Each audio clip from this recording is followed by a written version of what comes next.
ನಮಸ್ಕಾರ ಮಾಡ್ಕೊಳ್ಳಿ.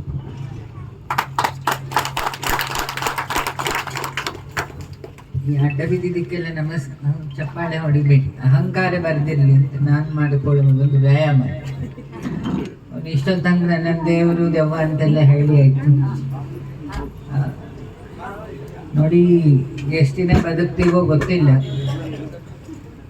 ಕೆಟ್ಟದ್ದನ್ನು ಹಂಚೋ ಬದಲು ಒಳ್ಳೇದು ಹಂಚೋದು ಒಳ್ಳೇದು ಅಂತ ಕಾಣುತ್ತೆ. ಹಾಗಾಗಿ ಕುಮಾರ ನನಗೆ ಫಲತಾಂಬೂಲನ್ನು ಇಟ್ಟು ನಾನು ಪುರೋಹಿತರಿಗೆ ಕೊಡೋದು. ಬೆಳಗಿಂದ ಬಿಸಿಲಲ್ಲಿ ನಿಂತ್ಕೊಂಡಿದ್ದವರು, ಇನ್ಯಾರು ಶಾಲು ಹಾರ ಹಾಕಿದ್ರು. ಪಾಪ ಆ ಉರಿ ಬಿಸಿಲಲ್ಲಿ ಆ ಪಟಾಕಿ ಕಾಲಿಗೂ ತಾಗಿಸ್ಕೊಂಡು ಚಂಡೆ ಬಡಿತಾ ಬಂದಿದ್ದವನು. ನನ್ನೊಂದು ಸಿದ್ಧಾಂತ ಇದೆ, ಸಿ ದ ಲಾರ್ಡ್ ಇನ್ ನೀಡಿ ನಾಟ್ ಇನ್ ಗ್ರೀಡಿ. ದೇವರಿರೋದು ಒಳ್ಳೆ ಮನಸ್ಸಿನವರಲ್ಲಿ. ದುಡ್ಡಿದ ತಕ್ಷಣ ದೊಡ್ಡವನಾಗಲ್ಲ, ದೊಡ್ಡ ಮನಸ್ಸಿದ್ರೆ ಅವನು ದೊಡ್ಡವನಾಗ್ತಾನೆ. ಅದಕ್ಕೆ ಸಾಕ್ಷಿ ನಮ್ಮ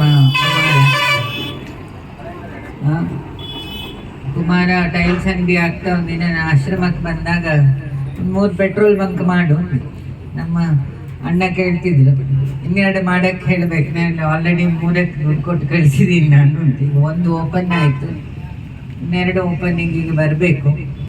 2 ಗಂಟೆ ಕರೆಕ್ಟ್ ಬೆಂಗಳೂರಲ್ಲಿ ಇರಬೇಕು. ಅವನಿಗೆ ಹೇಳಿದ್ದೆ 10ವರೆಗೆ ಬಿಡದಾರೆ ಬರ್ತೀನಿ ಅಂತ. ನಮ್ಮ ಟ್ರಾಫಿಕ್ಕಲ್ಲಿ ನಮ್ಮ ಇನ್ಸ್ಪೆಕ್ಟರ್ ಇಲ್ಲೇ ಇದ್ದಾರೆ.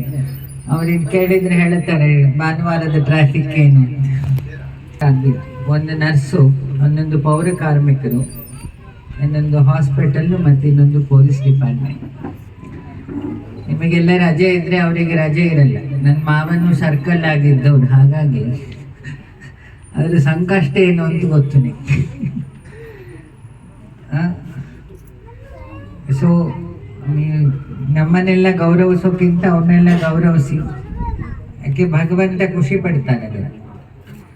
ಅಲ್ಲೆಲ್ಲ ಚಂಡೆ ಇದೆಲ್ಲ ಹೊಡಿತಾ ಇದ್ರು. ಅವ್ರ ಮುಖದಲ್ಲಿ ನೋಡಿ ಮುಗ್ಧತೆ ಇದೆ. ತುಂಬ ಓದ್ದವರೆಲ್ಲ ಆ ಮುಗ್ಧತೆ ಇರಲ್ಲ.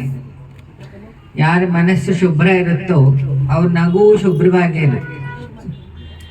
ಹಾಗಾಗಿ ಚೆನ್ನಾಗಾಗಲಿ. ಕುಮಾರ ಒಂದು ರೆವಲ್ಯೂಷನ್ ಮಾಡ್ತಿದ್ದಾರೆ. ನಾನು ಎಲ್ಲರಿಗೂ ಕೇಳೋದು, ನಿಮ್ಮ ಹಾಸನಾಂಬ ಇರೋ ಜಾಗ, ಇನ್ನೊಂದು ಕಲಿಯುಗದ ಪತಿರತಾ ಸ್ತ್ರೀ ಅಂತ ನಾನು ಯಾವಾಗಲೂ ಹೇಳ್ತೀನಿ. ದೇವೇಗೌಡರ ಮಿಸ್ಸಸ್ ಚೆನ್ನಮ್ಮ. ಈಗಿನ ಕಾಲದಲ್ಲಿ ಗಂಡ ಹೆಂಡತಿಯರು ಕಾಫಿ ಲೋಟಕ್ಕೆ ಗಲಾಟೆ ಮಾಡ್ಕೊಳ್ಳೋರಿಗೆ ನಿಮ್ಮ ಗೌಡ್ರು ಫ್ಯಾಮಿಲಿ ಒಂದು ಉದಾಹರಣೆ.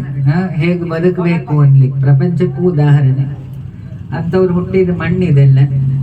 ಎಲ್ಲ ದೇವತೆಗಳು ನಿಮ್ಮ ರಂಗನಾಥನಿಂದ ಹಿಡಿದು ಪುರದಮ್ಮನಿಂದ ಹಿಡಿದು ಎಲ್ಲ ಫೇಮಸ್ ಶಕ್ತಿಯುತ ದೇವತೆಗಳು ಪೂರ್ತಿ ನಿಮ್ಮ ಹಾಸನದಲ್ಲೇ ಇದೆ. ಹಾಗಾಗಿ ಅಂಥ ಮಣ್ಣಲ್ಲಿ ಉದ್ಯೋಗ ಕ್ರಾಂತಿಯನ್ನು ನಮ್ಮ ಹುಡುಗರೆಲ್ಲ ಶುರು ಮಾಡಲಿ ಅಂತ ನನ್ನ ರಿಕ್ವೆಸ್ಟ್. ನಮ್ಮ ಟೈಲ್ಸ್, ಅವನ ಹೆಸರು ಮತ್ತೇನೆ ಪ್ರಭಾತ, ಕುಮಾರಂ, ಎಲ್ಲ ಹುಡುಗರು, ಎಲ್ಲ ಒಂದೇ ದಿನ ಹುಡುಗರು.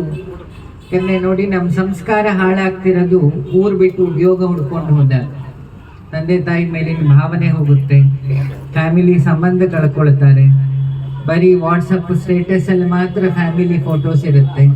ಇನ್ಯಾವತ್ತೋ ತೀರ್ ಹೋದಾಗ ಒಂದಿನ ಅಥವಾ ಮದುವೆ ಮನೆಗೆ ಒಂದಿನ ಮುಖ ತೋರಿಸಿದ್ರೆ ಅಣ್ಣ ವಾಪಸ್ ಬರೋದೇ ಇಲ್ಲ.